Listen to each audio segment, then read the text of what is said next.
Hello everyone, how are we today? Just going to turn my volume up, forgot to do that. Whoops.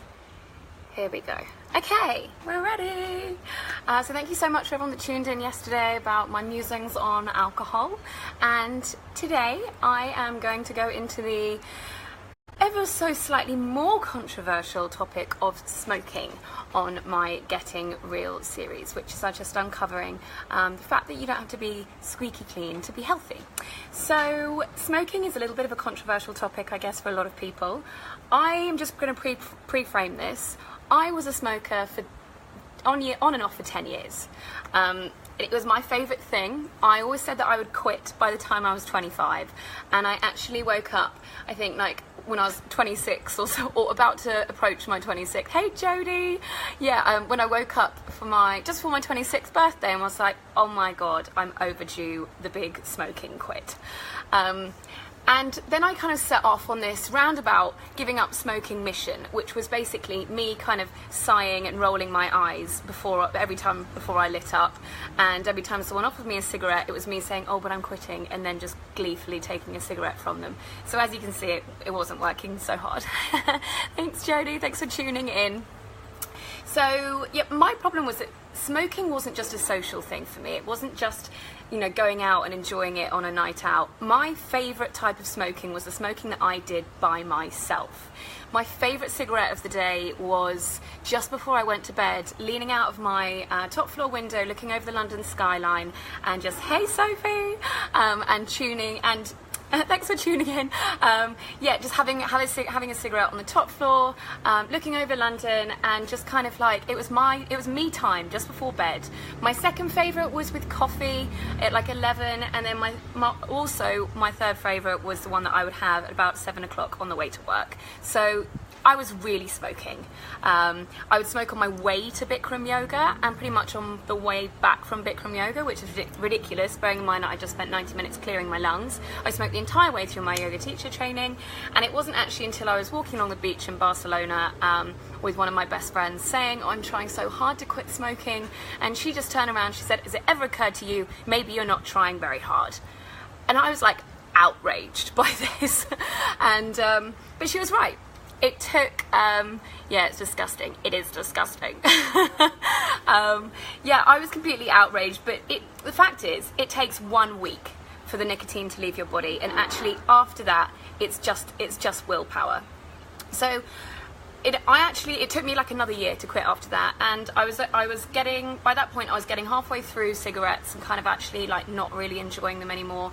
I was constantly getting an upset stomach, I had a bad cough, I was snoring really badly because of just all that like yuckness, and I just felt really gross the whole time. And actually I just got halfway through a cigarette one day and just didn't even want the end, and I threw it away, and that was it, and I just quit. We were done. So yesterday I said that in my life that about alcohol, it's just bringing conscious awareness to your decisions. So if you decide to have a glass of wine, great. If you decide that you want to go out and get blackout drunk, okay. But it's a conscious decision, is an empowered decision. So I'm not here to tell you what to do or how to live your life, but I am going to put it out there. There is nothing good about you smoking. Short of you saying that you're killing yourself slowly, I know it's okay to have a cigarette like on a rare occasion, special occasion, it is a treat to yourself, understandable, fine. I'm talking about regular smoking, and I'm not going to go into why smoking's bad for you. You can go on the NHS website for that one. But what I am gonna this isn't me doing some kind of anti-smoking propaganda campaign. It's not what I'm about. But I do just want to, I guess, phase this in terms of the attitude that it shows towards yourself. So holistic health and wellness is about giving back to yourself. It's about prioritizing your own health and wellness, showing respect for your body. And in my own personal opinion, and I'm sure that some people would agree with me, if you do, then please show me some love. In my opinion, smoking is just a big form of disrespect for your body. It's you saying that you don't care about what happens to your body, that you're not prepared to give your body the best tools that it needs for you to live a long, happy and fulfilling life, and that you're not grateful for the body that you've been given. I think it's a big it's a big disservice and a big declaration of gratitude, not of having no gratitude. And I've completely lost my train of thought. Yeah, the internal high, I guess, that you get from smoking, it's like a spiritual kick in the nuts, I think. So like our whole life changes when we can become more conscious, more aware, more present, and more grateful. There's a big ancient saying that the more gratitude that you show for things in your life, the more that the universe can give you, because of the gratitude that you have. So if you think about if you're able to give thanks for your good health, for your family, for your prosperity, but then you're kind of sabotaging that with a destructive destructive habit such as smoking. It's really not that kind of like heartfelt gratitude. I hope that makes sense. But in my opinion, I think that quitting smoking is a declaration of gratitude for your body, for your future, for everything that you want in your future. And my father actually just gave up smoking, so I'm dedicating this to him. My father has been smoking for 40 years, and I came home from Australia at the end of last year, and I sat him down and I went high maintenance on his ass, and I kind of just said, look, I'm 28.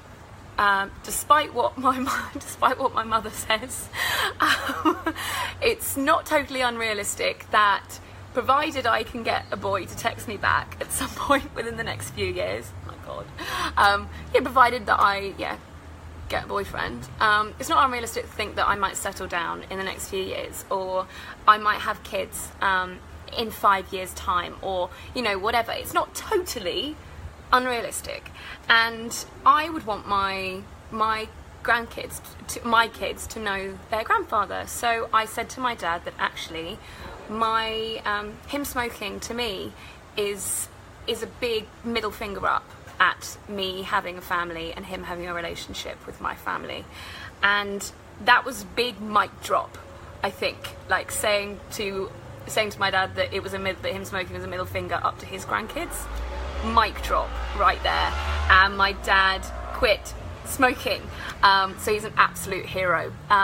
So how did you quit smoking? I was feeling really sick from it. Like I wasn't enjoying it anymore. It was definitely out of habit, and I wasn't enjoying it. I was getting halfway through cigarettes and just like not even wanting it, and that's kind of the place that I got to.